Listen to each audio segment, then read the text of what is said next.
Hi, it's Stacy with Bridges 52.7, and I'm going to try to concisely talk about Sketch. We'll see how I do. But Sketch was fantastic, so I'm going to totally recommend that you go see it. Let me tell you, it reminded me of Goonies in terms of the fun, like, adventure of these kids who aren't even necessarily friends but get thrown together on this adventure, fighting this massive battle, right? So you have kind of the feeling of Goonies with the Neverending Story storyline. So they're both movies about losing a mom.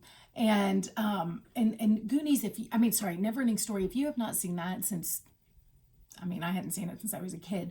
And I rewatched it several years ago and was really blown away because I did not realize at the time, but the whole movie is this metaphor for grief, where the darkness and the nothingness are just taking over the world and everything's crumbling and disappearing. And it was just such a great metaphor for the experience of grief in this. And anyways, I'm going to not unpack that, but I could because that gets me really excited. Anyways, but so similar to that, this has a very similar storyline, and there were certain elements that I thought were similar. But also the mechanism of the story, like Harold and the Purple Crayon, you have drawings that are coming to life. So if you kind of add in that childlike whimsical quality of Harold and the Purple Crayon, where your drawings become real, and it's not just purple, she does things in chalk and crayon and painting and whatever. And so all of them are becoming real as she colored and painted them. So it's kind of fun. And then the last movie I would maybe throw in there is Inside Out.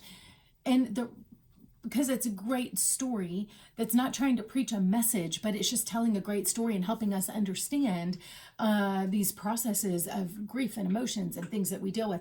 The other thing is, I will say this, it was out by Angel Studios. And I think so often we go to Christian movie, and I don't know why I did that. They are Christian produced movies, let me say that, expecting them to, just kind of expecting that they might have a gospel message or talk about Bible verses and things like that. And I love that. So hear me, I'm not making a value statement either way.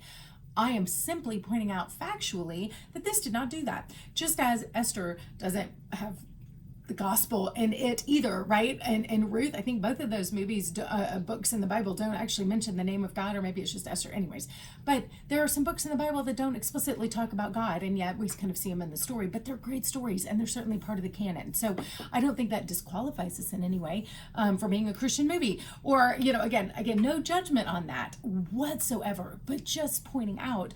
And I would say for some people who want to take their non-Christian friends, I know some non-Christians aren't as open to some of the Christian movies because they feel like they're going to get, somebody's going to try to force them to change their mind on something. And so this is an easy movie to take people to, no matter where they're at, because it's just like Inside Out. It is just a universal story. So I'm going to say that. Okay, so it is, let's see, it's part of the story is about how to handle emotions, and like I said, how the men or boys, there's the girl in the story and then her brother and her father, and how differently they're all responding, all of them, to the situation that they're in, and then growing and learning to give each other grace to process things differently. So that's part of it. Also, she has been putting some really dark things in her journal because she is processing. Now, she used to draw these beautiful, fun, happy stories or paintings and stuff, but after her mom died, everything turned really dark. And so one thing is that a counselor tries to encourage her, like, first off, instead of shaming her for, I can't believe how dark those things are, and like, that's horrible, she just understood and was so gracious and said, well, that's really good that you're putting them here instead of trying to act things out. So good job.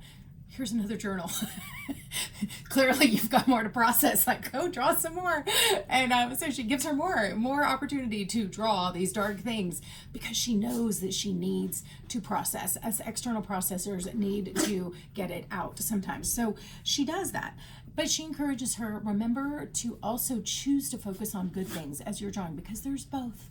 But whatever you focus on will seem to get bigger to you. And so she gives her some good advice. She also, so gives her some good advice, gives her the deal, and then this girl is, keeps drawing stuff. Well, then the drawings start coming to life. And I think that was brilliant, because there is just a hard fact that sometimes we say things or write things or do things in anger, in a heat of passion, that is, my puppy's excited, that are not necessarily who we are when we are healthy, right?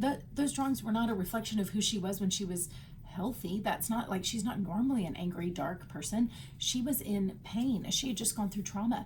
So the problem is we so often start to two things. One, we begin to believe that that is who we are because we said this horrible thing that makes us a horrible person. And so this movie really deals with that and kind of breaking off that lie that just because you said or did some horrible things does not make you a bad person. So don't start to believe the lie that this becomes my identity, this defines who I am. It doesn't.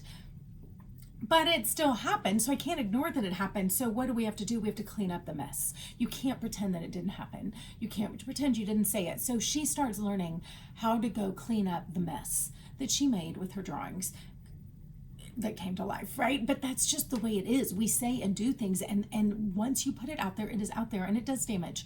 So we've got to learn how to do damage control. We've got to learn how to, and then not only us, but how to involve other people. Like, she got the people around her. I'm sorry, I said horrible things about you, but now you're in this mess too. So how can we fix this? How can we start to fight against things? And if her enemy started helping her fight, and then he became a friend.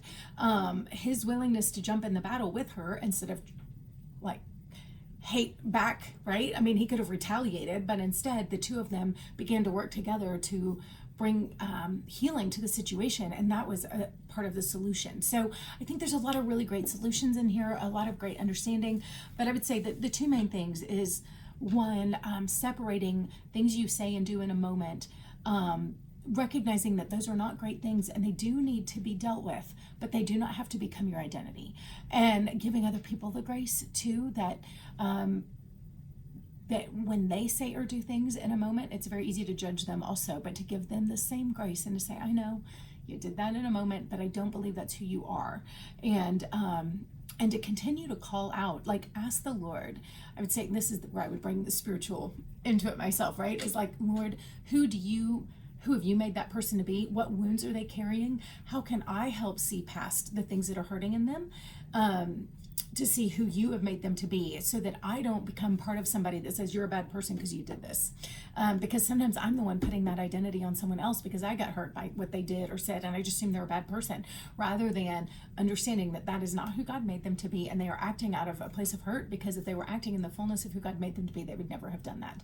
So I think for us to have the maturity as we watch other people, if I'm in the circumstance, there's things to learn, but if I'm outside the circumstances, to look on and to have those kingdom eyes to see people in terms of how God sees them, takes away so much of that offense and allows me to become like this little girl's enemy was, part of the solution, where I start helping people clean up the mess rather than piling onto it, right? By adding my own monsters in response, right? So I hope that makes sense. And I hope this gives you some really fun kind of thoughts and ideas as you go see it. So, because again, such a fun movie to see, period. But it could be so much more than just fun. It could actually be a really great springboard to have some really neat conversations with, whether it's kids or friends or whoever you go see it with. I think this movie gives us a lot to process and talk about in terms of, like, so here's some questions. Like, have you ever said or done something that you wish you could have taken back? Did it ever become an identity? What did you have to do to get unstuck? Like, what are the things that you wish weren't a part of who you are, but you believe are? Like, do you believe you're a horrible person because you weren't kind in a situation, right? I mean, I'm being a little dramatic, but you get the idea. So what are things you wish you could take back? What are things you wish someone else would take back? And are there ways that you can help them fix the things that they broke? That's a great question. What are the broken things you see around you that maybe someone else is responsible for, but is there something you can do to be part of the healing and the solution? And then asking the Lord, how do you want me to see the people around me? Both the pain that they are in and the destiny that they have, so that I can help heal the pain and call out the destiny. So, okay, hopefully that really nails down some practical steps to take. Have a good day.